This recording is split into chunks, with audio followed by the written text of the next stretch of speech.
Now, Mexico has elected Andres Manuel Lopez Obrador as its first left-wing president in decades. The election saw him ride a public revolt against rampant crime, corruption and poverty. He handed a crushing defeat to the business-friendly parties who've run the country for years. Well, joining us now on the phone is Richard Lapper. He's Associate Fellow of Chatham House. Richard, what does this change for investors? I think it introduces a considerable element of uncertainty. It's not at all clear which way AMLO is going to go when he takes over at the end of this year, beginning of next. He's known as a sort of hard leftist, but in recent weeks, he has been much more placatory in relation to business. He's promised to maintain fiscal stability. He's spoken in favor of maintaining the Nafta agreement. And so he's been much more business-friendly. He's actually appointed leading business figures to advise him on his economic policy. So I think at this stage, the jury's out, really, what this means for investors.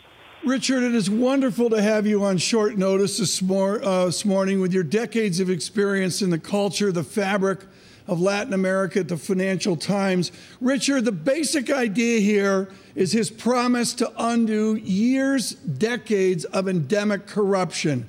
Would you explain how he will do that? I think that is the $64 million question, right? I mean, no one really knows.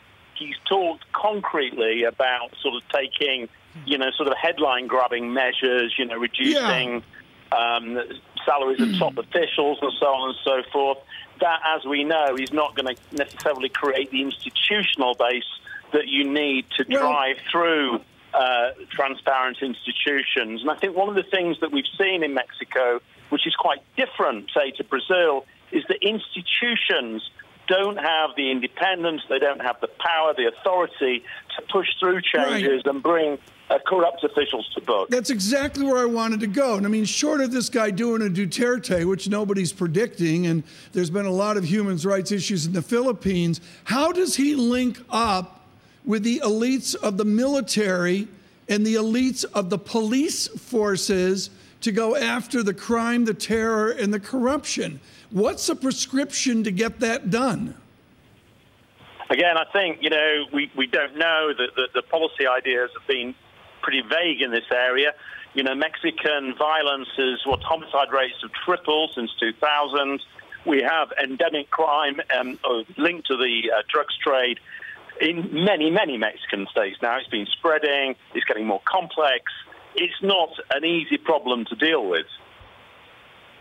Is this an extension? Richard, is this an extension of populism, or is it something different?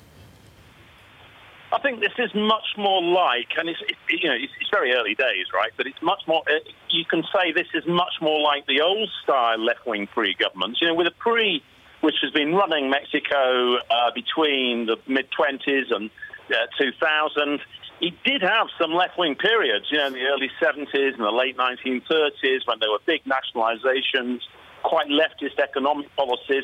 I think what we're seeing now is a kind of reconstruction of this model. I think Morena, AMLO's party, is going to be much more like a left-wing PRI. This is in a sense Mexico going back to basics and rejecting some of the changes in emphasis that have been characteristic over the last 20 years, really.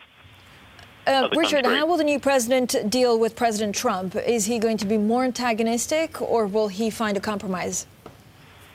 I think one of the threads you're seeing in commentary on this is how insular AMLO is. He's not going to be as open or as internationalist as the Mexican leaders of the 1990s and the 2000s.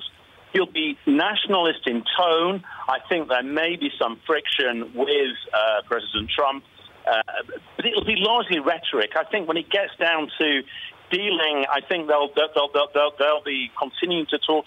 As I said, he wants to keep NAFTA on the road.